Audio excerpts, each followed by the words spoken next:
Yo, what's going on? Welcome to the Rise and Hustle behind the scenes today. I'm in the studio getting ready to record an episode, but I wanted to show you guys some of the stuff that we do, the workflows. This right here, we've got a 50-inch TV hanging on the wall, got a timer, highly recommend a timer.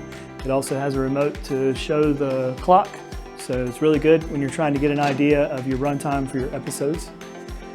But you're not here to talk about TVs, we're here to talk about cameras, lighting, all that stuff. We do use the Blackmagic. This is the Pocket Cinema 6K. I have two of these. They are paired with Sigma art lenses. On this one, I think I have 18 to 35 millimeter lens. Beautiful lens. The Sigma art lens, the art series of the Sigma, really took the camera and the image to a whole new level. The oddball camera here is the studio camera. This is the Blackmagic Studio 4K Plus model. Has the HDMI out. What I really like about it, big screen, the hood, all that good stuff. We did have to get creative. Every camera has the program monitor, so you're seeing what the television sees back here.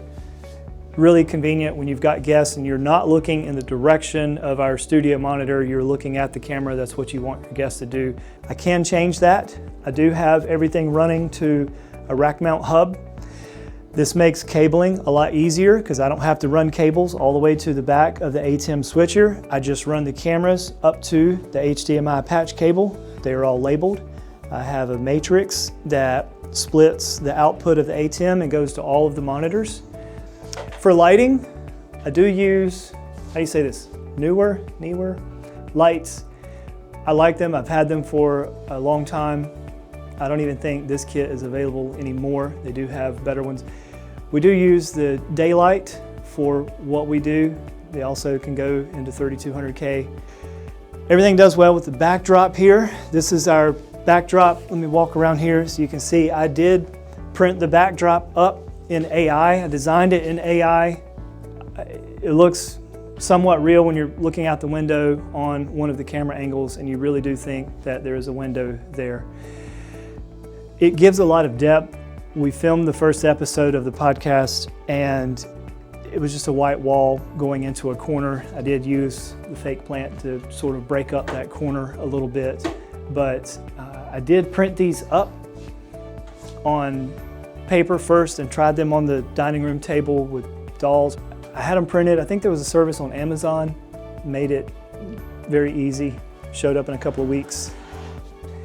The other thing that we do audio-wise, I do have the arm mics here. I will upgrade the stands, but these are Mayano mics. They sound really good. I do like them. I don't use the RGB light right here. I feel like that would take away from the shot or from the guest. So everything goes to this Rodecaster here. I love the Rodecaster. This is the Rodecaster Pro 2.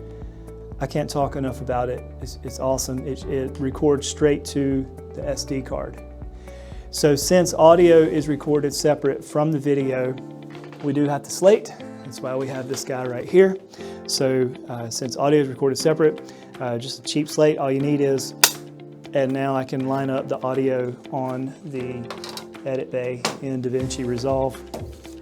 Also, I did see a YouTube video on coloring. So every camera, when we start recording, I hold this card up to the guest's face. I apologize for getting in their personal space, but each camera angle gets this card, and then in the edit bay, I can go in there and make sure I've got my colors right. And that is key to making sure that everything looks balanced. The other thing that we do use, try to get it back here, is the ATEM switcher. It works well because I actually mix camera feeds live.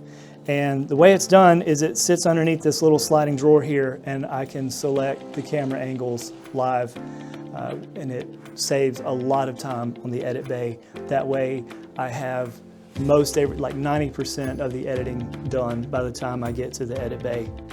We do record to Samsung. I think this is a T9 hard drive.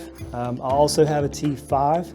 T7 I think would work for the ATEM because it's only recording in 1080. But we have a couple of these drives, works very well. Like I said, the Rodecaster goes to a micro SD card, and in the edit bay, I put everything in the same folder on the same drive. within the episodes, so that way everything stays together. So with headphones, we shot the first episode and we were all wearing headphones. I didn't like the headphones for us, so I thought that we would omit it. Once we've got good audio, I can put the headphones away and put them in the drawer and just record, as long as I know that the microphone is good.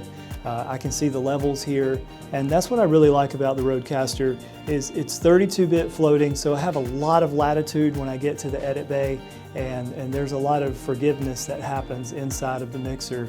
So as long as you start off with good audio and you check that, for me, I just put the headphones back in the drawer. This is my little workflow, Milwaukee packouts, and you can get an addiction to these things. In this particular case, HDMI cables and monitors go in here. This is power. There is some other gear, I think microphones and stuff go down there. They work well for us because we have to pack the studio up. We don't leave everything set up. We're in the studio maybe twice a month and doing episodes and try to knock out everything in the same day. Then we pack it all up. Sometimes with the cameras, we may go to the warehouse and shoot, and we're just not going into rugged environments. And the Milwaukee packouts work really well for us in doing that because if we go to something more extreme, we're going to use Pelican cases anyway. So over here, I do have my headphones drawer. I do have Beats. I like Beats. They have to be wired into the Rodecaster. You can connect to Bluetooth, but there is such an audio delay that it makes it very distracting when you're trying to hear what's going on. See, markers, just a catch-all right there. These are batteries, more headphones here. Getting into the other drawers, USB cables, audio cables, Velcro. This is where the Rodecaster sits when we pack it away. And the ATEM switcher sits right here. Here's an extra lens. I do need to put some bubble wrap around that stuff to keep it all protected, but it doesn't really leave this room, so we haven't really had to pack out into the field. We don't take that much gear with us when we go out. So you'll notice I'm wearing the Rode Wireless Go-To. I don't use it on the podcast, but I do use it when we're doing a little behind the scenes video like this, or if we go to the warehouse and we're shooting videos with the solar panels for the company. I do like the fact that it has the receiver right here and the transmitters. These will work with the Rodecaster Pro 2, so you can program this straight to that board and have it wirelessly. I just don't like the audio quality that much for podcasting. I wanted something with a little bit better quality, and that's why I went with the studio mics instead. But I have this little case, got it from, I think, Amazon, and you put the cables and the windscreens right there. So it makes it really nice to keep it protected. Hey, thanks for stopping by today and checking us out here in the studio. Feel free to leave some questions in the comments if you got any. Happy to talk about workflow and equipment with you. Thanks for watching.